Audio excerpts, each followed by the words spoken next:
Well, Kyle, I hope future Joe and Kyle had fun there with all those live reacts. But now, welcome to the second half of the show where we got some breaking news as of recording this show. So let's not waste any time. It's time to square up the news, Kyle. From Wesley Yin Poole from over at Eurogamer, Wesley writes, Sony exploring the mobile market with some wonderful PlayStation franchises. As part of a corporate strategy meeting held today, May 26th, Jim Ryan, president and CEO of Sony Interactive Entertainment, confirmed the plan, saying, quote, "We have been thinking about how players enjoy our content and have had some early success with experimenting with mobile games and apps to provide more choice to gamers. Mobile is just one of the areas we are exploring to reach millions of gamers beyond our platforms. PlayStation has a huge catalog of diverse first-party IP that can transition to smartphone gaming and complement our AAA games or live service games. We are exploring the mobile market with some wonderful PlayStation franchises, so please stay tuned," end quote. Sony already has a mobile publishing label called PlayStation Mobile Incorporated, which has published the likes of the PlayStation app, the PS Remote Play app, Endless Runner, Run Sackboy Run, top-down puzzle game Uncharted Fortune Hunter, AR app God of War Mimir's Vision, and a handful of PlayStation 4 PlayLink titles such as Supermassive's Hidden Agenda and Flavorworks Erica.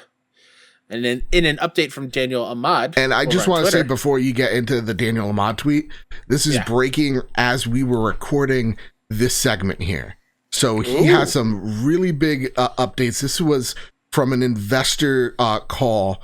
All this breakdown of sales to even some of their future plans of what may hold for the future of PlayStation. There's a lot of interesting stuff, a lot of things that we had thoughts that were leading into this direction, and now we have more proof that that's the case. So, Kyle, take it away, good sir. Sony just released its IR Day presentation for the Games and Services segment. Some notable parts on the strategy to grow the PlayStation gaming business.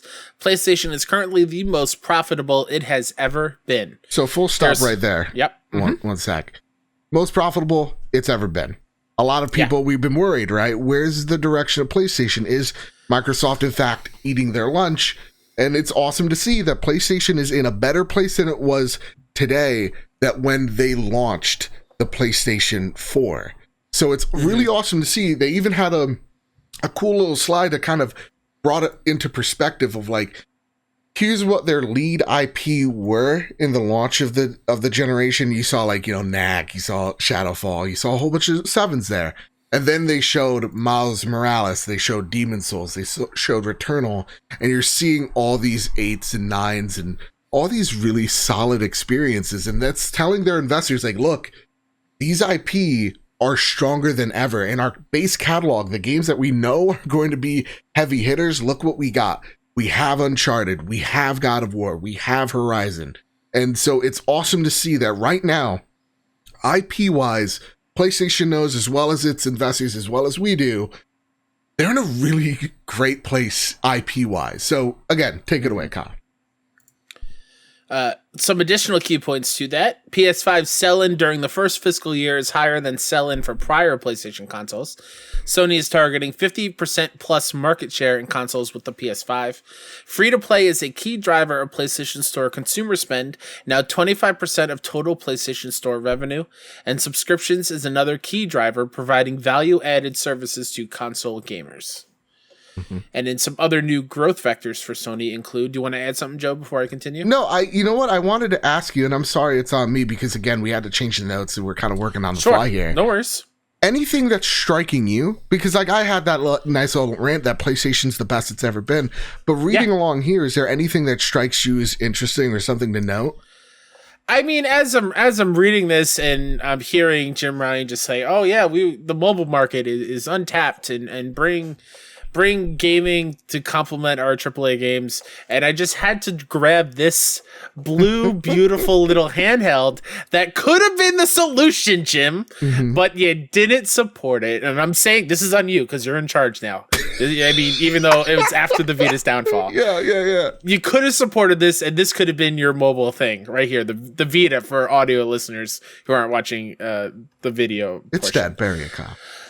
It never. But like I think the craziest thing out of this is that 25% of the total PlayStation Store revenue comes from free to play games.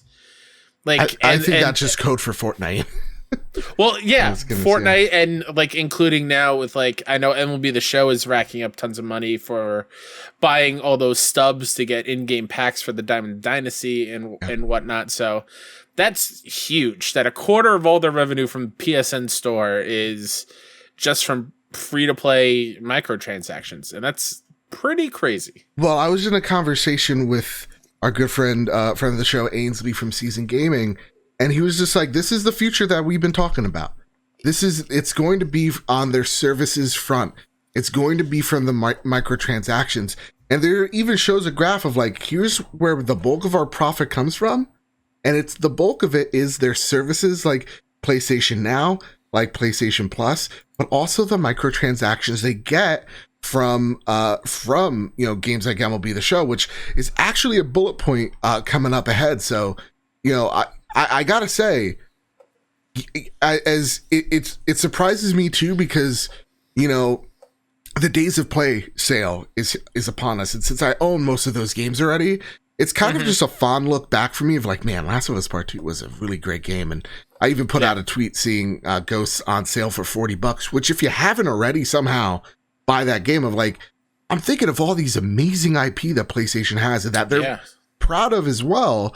And then saying and thinking, yeah, those are the games that are just making the bank for Sony. They don't have to rely on microtransactions. But yeah, it's not a huge money getter, but seeing how robust Dreams is, and right now currently it's only $10 on the store. Yeah, like that is a big, meaty, beefy product that you can really lose yourself in, and for only $10, that's a great deal. And I think it's like it's titles like not so much Dreams, but like titles like Ghost of Tsushima and Last of Us and God of War, that it's the things that get you into the ecosystem. It's those IP, and then it's the free-to-play games like Fortnite that are really just printing the cash for PlayStation. So, yeah, I take a look at the mobile thing too of, we talked about it a few weeks ago. How are you really going to do this? How is this... Like, are these the quick little cash grabs like we all think of the Uncharted mobile game, or are you going to have memorable experiences here? Because if I'm just playing like God of War Bejeweled and I'm just tossing axes at Jules to break them, like, cool, I'll play that. But like, I'm not. But like that, I want something of substance, right? I think what we came to, what we would love to see from that, when we talked about it a few weeks ago, was like a PS All-Stars kind of thing, like that Marvel mobile app where you can get heroes and you can build them up and level them up and get new skills and whatnot. Like, I think that'd be cool. But it does bum me out, but I think if you're gonna go mobile, I would love it to be like a celebration of all of PlayStation. Yeah. Instead of just having these like copy and paste style of games like Run Sackboy Run, which is an endless runner, and the Fortune Hunter thing, which is like a top-down puzzle thing. Like, I don't need another version of a game I've played 50,000 times. Sure. Give me something that celebrates PlayStation instead of like a copycat of something that I already have on my phone, probably. Fair. Yeah, that's fair. And again, like we'll talk about it in a sec. So, actually, I'll save that point for later. Let's get to the next bullet point, because that one's really good. More games are coming to PC and reaching PC-heavy markets. Now, on this slide that they showed investors, they showed Days Gone, which is right now currently on Steam, doing really well as well. That's awesome. Peak concurrent, I believe, friend of the show, Benji, said it was around 54,000 people playing that at once. So awesome to see that game get some legs. Even though, like, we know it's probably not getting a sequel. So awesome to see that game still doing well. And here's the surprise here, Kyle. Everybody thought, next game down the list is God of War. That's coming to PC. Mm-hmm. Does not seem to be the case, because the game that they have here is Uncharted 4: A Thief's End. How does that strike you? What do you think the price point of this game would be? Ooh, price point wise. Because this game's super old. You could get it for probably, $10-$20 at this point, depending on if it's like one of the, again, days of play. I think they've made as much money as they possibly can on PlayStation with that title. I don't think you're going to be making millions of dollars from people that haven't already played it, especially since it was on PS Plus not that long ago as one of the games. And again, it's a massive game, one of PlayStation's best and biggest IPs. So most people bought it day one. I think you could sell it for like $40 and just be happy with what you get, because like any additional money from a game you've already made a ton on is a plus. It's not a negative. I would be okay if they sold it for, and hear me out before anybody starts throwing spears at my face here. But I would be okay if it sold at 40 or 50 if they included not just the multiplayer but Lost Legacy, the superior title. Okay. I'd be all right with that. And also, they want to expand into PC, and this is a reason that I don't think we've really talked about on the show. But it seems like one of their main focus, at least into investors, why they want to go into the PC market, is to expand in more targeted countries. So the big push here is in China, over 254 million, I believe, PCs that they could tap into. They got the Russian Federation. If you don't know what that is, that's Russia. That they could peel into on PC, and even Iran, our sworn enemy. PlayStation's working with them. Oh no, freedom and American democracy, all that jazz. So like, those are tons of markets that aren't necessarily console heavy, that PlayStation's looking at it going, well, we can just throw our IP here and that's fine. Yeah. And I mean, we've beat this horse to death at this point. More people get to play these games. It's a big win for everyone involved. I could already just imagine the Twitter meltdown by those, and I hate to use this word. I hate it, but like the Sony ponies out there that like this is they broke their desk over learning that, what was it? That Horizon was coming to PC. Someone broke their desk, and all you saw was heard was heavy breathing, like the guy was obviously crying. And his room's destroyed. It's like, this is what you made me do, Sony. It's like, no, actually, it's your nerd rage and your lack of friends that did that one, buddy. So. It's still to this day, when I see somebody get upset over a console and turn into like console war, excuse my language, bullshit. Oh my God. I literally probably said the F word not that long ago on this show. On the live react, I probably said it. But it blows my mind that people aren't excited for more people to experience that game, and in turn falling in love with the franchise and showing PlayStation that there is a room for future installments of this game. Yeah. Like, so you can continue being a fan and getting new things with these characters in these worlds that you love, but just because it's on not a box that you don't have, or that you think is just yours and only yours, get upset. Like, I just don't understand that mentality. It's sad and pathetic. That's what the mentality. Yeah. Games are amazing. And here on the Trophy Room, we want to celebrate the developers first and foremost. And this is the best way to do that. So, yeah, like, honestly, if real talk, if the Days Gone on PC numbers improve or do even better or whatever, if they're whatever goal they needed to hit and then some, who knows if PlayStation turns around going, you know what? Maybe we'll do a Days Gone 2. You know, like maybe there's evidence here that we didn't see before. So sure, yeah. Yeah, this could breathe not just new life into an already, established IP, but could breathe new light into a game that wouldn't be on this platform otherwise. Yeah. I know. Cool. I like it. Yeah. Let's get the next talking point out of here. Next one is develop live service titles on console. Expand accessibility via cloud gaming too. PS Now has 3.2 million subs now. Yeah. Which is awesome. Awesome to see. Also, the PlayStation Plus is at 47 million. Because they said it's like a combined total of around 50 million. So PlayStation Plus continues to grow. PlayStation Now continues to kind of just be there. And yeah, they want to expand into cloud gaming as well.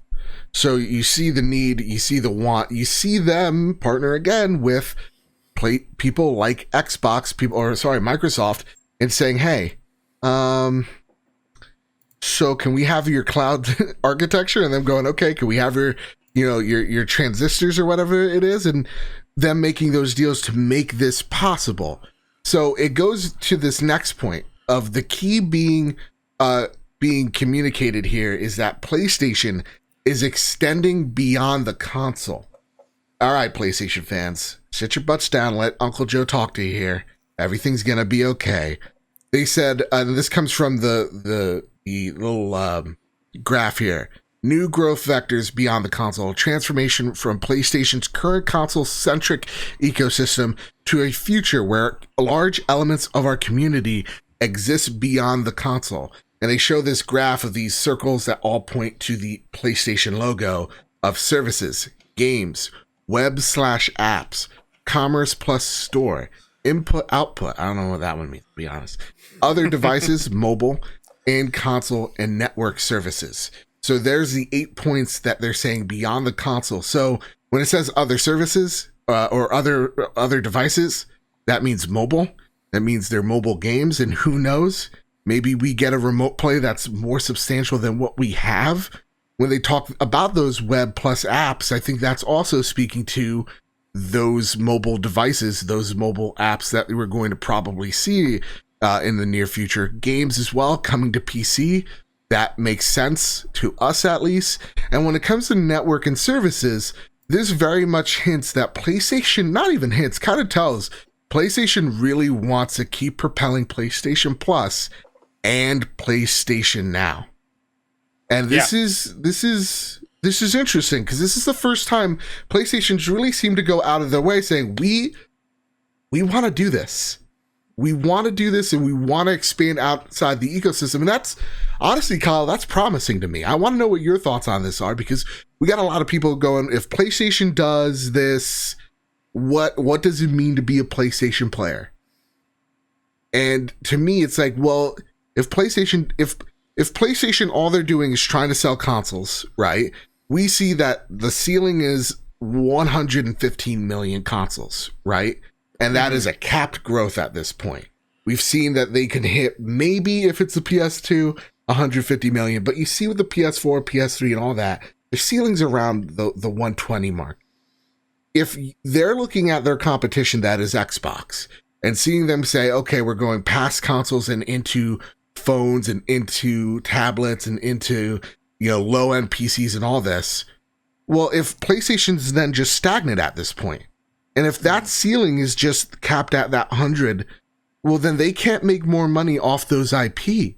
So, yeah, it's just letting your competition grow and you just stagnate. So, to me, this makes perfect sense. It's something that I actually like from my Xbox experience and something that I like to see come from PlayStation. I'd like to know your thoughts, Kyle.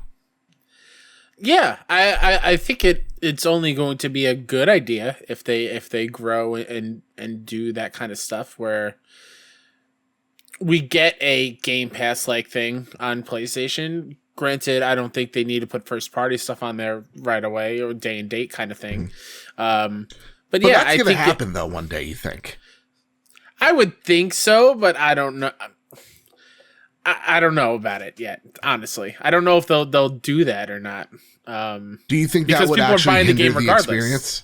Like, do you think that? I don't think it'll hinder the experience whatsoever. But I just feel like I don't think they feel the need to because people are buying the games regardless. Okay, I think it's going to happen in the next 5 years. You will see all first party games being on whatever platform they could be on. Sure, that's why honestly I think I think you're seeing them test the waters with Horizon and Days Gone, and Uncharted makes sense because they were hiring someone that focuses on NVIDIA PCs and so like, or PC architecture. So like you can see them kind of hint that they're going this way. This is just the testing waters. Once they get everything down, that they're going to be PC on PlayStation on day one. Sure. Again, I think in the next 5 years. Maybe I'm crazy and out of my mind, but that's what I'm thinking. Yeah, but I think as looking at this, the new growth vectors stuff that they're talking about, again, I'm not good at this technical business person speak. Jargon. Yeah. But like I'm looking specifically at like the cloud graph or the image. I don't know if you have that one up there. I do. But like seeing PlayStation Now grow over 1 million subscribers in a year, which is huge because that was floundering on the chart. Like it only went up a couple 100,000, and then within the past fiscal year, it jumped over 1 million users. And then over here, I find very interesting with like the service updates for PS Now, where they're doing $1 for a month promotion, right? The 1080p streaming. Right. And then they have on here the logos of Horizon and Spider-Man Miles Morales, Horizon Forbidden West, as it grafted within the cloud stuff. So like they're clearly integrating cloud with the bigger first party stuff. I don't know if this means they're coming on PS Now at some point in the future or whatnot, but they're listening. They see what they need to do to evolve, and they're making those steps to continue making PlayStation the best place to play. Yeah. I would say, in all fairness, compared to the growth of Game Pass, not great. Oh, Game Pass is like 1 million a month. It's nuts. They will never catch Game Pass in terms of like users and whatnot, because they don't have that. Our audience hates you right now, Kyle. Our audience hates you. They want to say only nice things. They don't hate me. They don't. How many of our audience actually has PS Now? Yeah. I guarantee you, not very many. It's true. I still need to cancel my PlayStation now that I'm mentioning it. Yeah. It will never catch Game Pass until, like you mentioned, the day and date major first party IP is the thing that you can do on your PlayStation. And that won't happen until, again, those IP don't sell gangbusters. Which, another thing to point, because I've seen some people, and I just want to slap them in their dumb mouth, say that Returnal is a failure. They've put out of here. They said successful new IP, Returnal. Yeah. Returnal, Ghost of Tsushima, right under it. So they see those IP as doing well for that ecosystem, for their ecosystem. So that's great too. The one thing too is one of the focal points in one of these new segments that they were talking about here is growth between collaborations. And what this exactly means is them partnering with their internal conglomerate. So, we talked about the PlayStation Video Pass that they're testing in Poland. That was on here. They talk about PlayStation Productions, their movies with Uncharted. Where the hell is Sully's goddamn mustache? That's beyond the point. They talk about PlayStation Production TV shows mixed with their movies, their music with the PlayStation launch of Travis Scott collaboration, their TV collaboration where they're bundling PlayStation 5s with Sony Bravia TVs, and then the Play at Home initiative partnering with Funimation. So you're really getting to see for the first time, and I think forever, I've never seen Sony really kind of work in one fluid motion with each other this way. And I think that's pretty damn cool. I don't know. Also, the one thing that they talked about here, and let me try to get this up. They talk about expanding PlayStation first party, not just partnerships, but expanding PlayStation first party mergers and acquisitions. So again, we talk about Ghost of Tsushima, Returnal being their IP powerhouse. Also mention, Kyle, under the banner of IP powerhouses, you know what game is almost front and center? Bloodborne. But we'll get there. We'll get there later. But Bloodborne's there. I just want you to know that. Honestly, can I make a point here? Please. That is confusing to me a little bit. Yeah. Where's Nathan Drake? There's no Uncharted in this banner. Yeah, and it's now that you say this, it kind of leads into more of like, this is definitely an intern making this slide, this PowerPoint. But nonetheless, Bloodborne is almost front and center. It's almost next to Last of Us. It's next to God of War. So I'm just letting that be pointed out. But they're going to extend their partnerships, mergers and acquisitions. They talk about Project Haven. They talk about Firewalk Studios as well. So those are the partnerships that they're talking about. What those mergers and acquisitions, they keep teasing this, Kyle. They've been teasing it for over a gosh dang year. Just put a ring on Housemarque. Just put a ring on Bluepoint. Please. Come on. Please. Now, here's the one thing, though, that we almost skipped out on because we talked about MLB The Show. They are going to develop a live service titles on the console. That worries you. That has to worry you. Absolutely, yeah. So reading through this and me seeing the develop more live service titles as like first party stuff, that's a bummer. I don't play games for like games as service kind of things. Like those games, for example, like Avengers or Destiny, I'll play for a bit and then I'm done.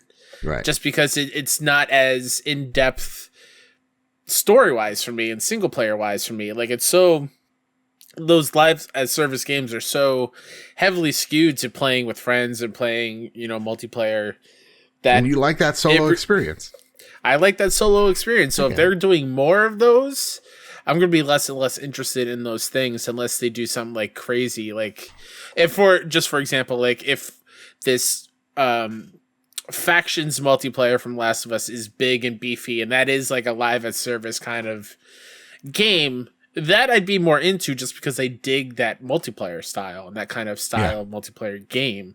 So I guess it's a touch and go thing, but more of that when it's already very crowded with service games makes me nervous.